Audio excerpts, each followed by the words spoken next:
First caller on the show today, Will's with us. Will is a Tottenham fan. What you saying, my friend? I'm saying all kinds of good things today, man. It's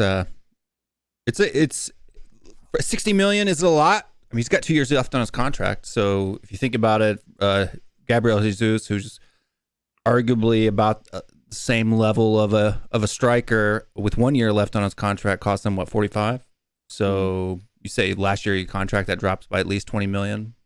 Not bad business for me.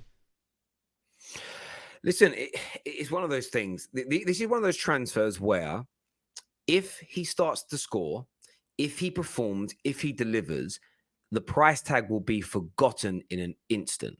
You know, irrelevant, yeah. It absolutely does. I remember Bruno Fernandes. It didn't cost 57 million. It was actually around 37 million with 20 million add-ons. But his price tag wasn't mentioned once because for the first 18 months he was here, he scored more goals from open play than any other midfield player in the world. And suddenly no one cared. 57 million. If it goes the other way and he absolutely stinks the place out, Vinicius 2.0, then was it Vinicius? What was the name of that player you signed from on loan last year? I want to say it was Vinicius. Yeah. It was Vinicius.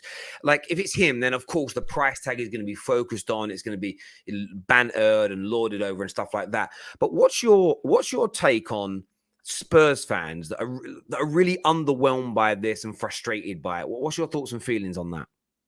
I think it was kind of the hype around the amount of money that we supposedly were going to have this summer. So the fact that I guess you could say, have done fairly frugal business this window is kind of contrary to what we all expected coming out of, May or whatever.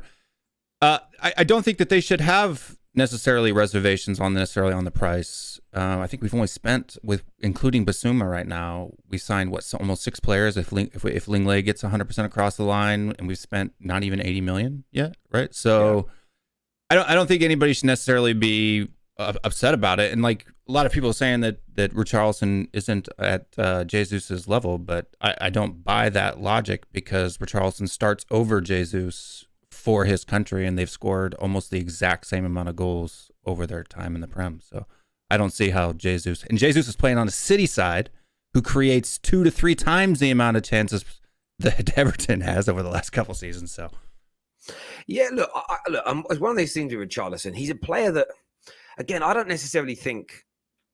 I was saying the other day, is 60 million in its entirety, 50 million, is it too much for him? I think it's a little bit overpriced, personally. I do. However, that's only because I was listening to Tottenham fans that are like, he's going to be backup, he's going to be a backup, he's going to be a backup. I don't quite know what Antonio Conte is going to do, but I had this little feeling, this little theory, that maybe with Richarlison and Kane, he's going to try and recreate what he had with Lautaro Martinez and Lukaku at Inter, doing a 3-5-2 rather than the 3-4-3.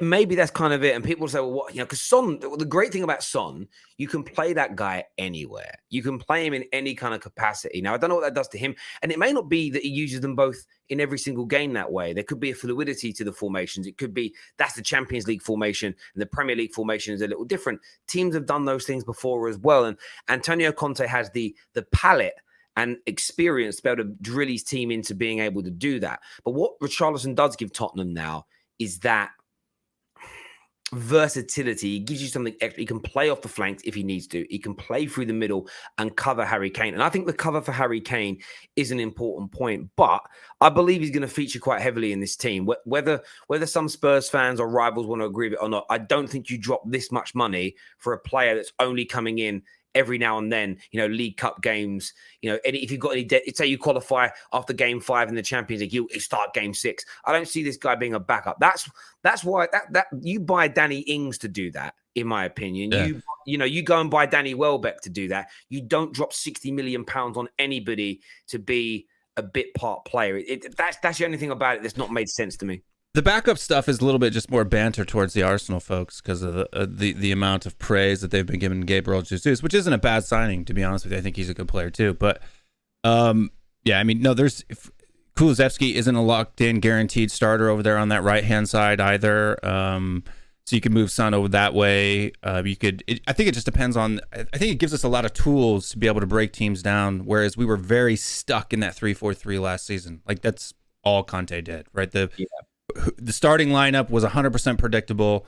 The substitutions were 100% predictable. And now having Basuma, Richarlison, even Lenglet in defense is going to give us basically a rotation, a depth that we haven't had since 16, 17, 15, 16 season. So no, totally agree. Will, I really appreciate you coming on and all the support you give the Terrace, my friend, and we'll speak again soon. Cheers, buddy. Donovan back on the show now to have his say. What are you saying, Donovan? You're on mute, by the way. Hey, does that sound better? Perfect. Yeah, happy days. Early signings in. Now we got another striker. We've fixed the Harry Kane conundrum that's been plaguing us for the last 5 seasons. Get some backup because he's not getting any younger. He's not a spring chicken.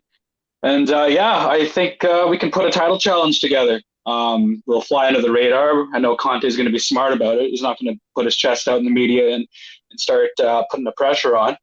But you look back to when Jose was in charge, not even 3 seasons ago, and look at the state of the squad then. And we totally faltered. We were top of the league end of December, and typical Tottenham, we bottled it. And I think we finished outside the top 4 that season.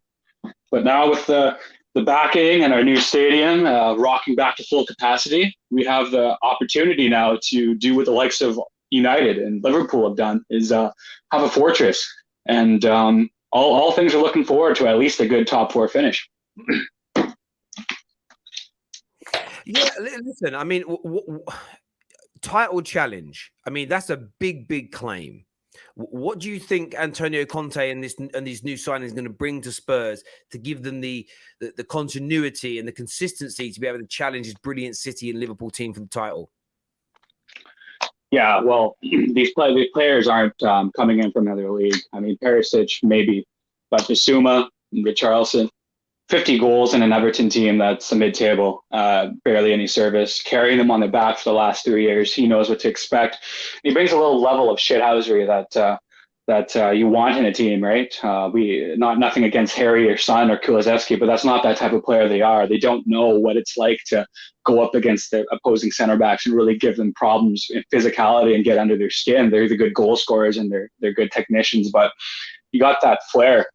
Matching Christian Romero at the back, because Christian Romero is a complete different breath of life for us. And Basuma in the midfield, we already have a solid Bentancur and Højbjerg partnership. So with Basuma bringing in that fresh rotation of legs and Oliver Skip coming back from injury, we have a squad depth problem that we haven't had actually in the last decade, I would say. So that's what the big teams have, right? Like you could argue that Liverpool would still get top 4, their second string. Same thing with Manchester City. So if we squirt the squad out, which we have, and we're not nearly done signing yet, I think Conte still wants 4 or 5 more players. And we still have 100 some odd million to draw from ENIC, and we still have our own match revenue, haven't even touched yet. And if we also improve in January, there's no reason to say we can't be up there with the best.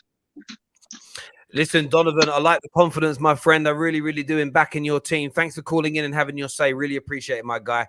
Top man. Young Tommy's coming on. He's an Arsenal fan. What has he got to say? You're right, Tal. How are you, mate? You good? I'm very good. What do you want to say, my friend?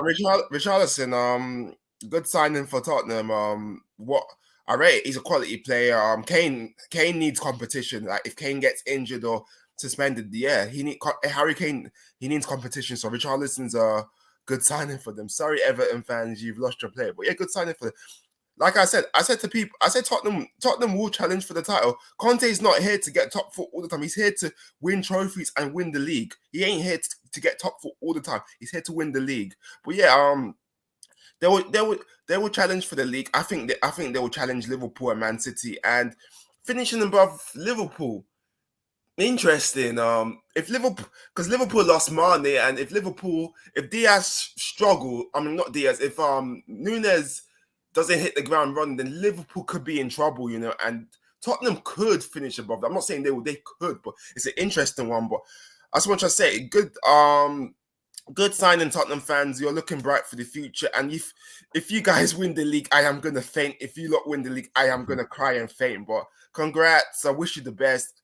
I don't like to say it, but I wish you the best, and it is what it is. But yeah, I think they will definitely challenge for the title. But yeah, they'll definitely challenge. There we go. Young Tommy, thank you very much for the call, my friend. Thank you.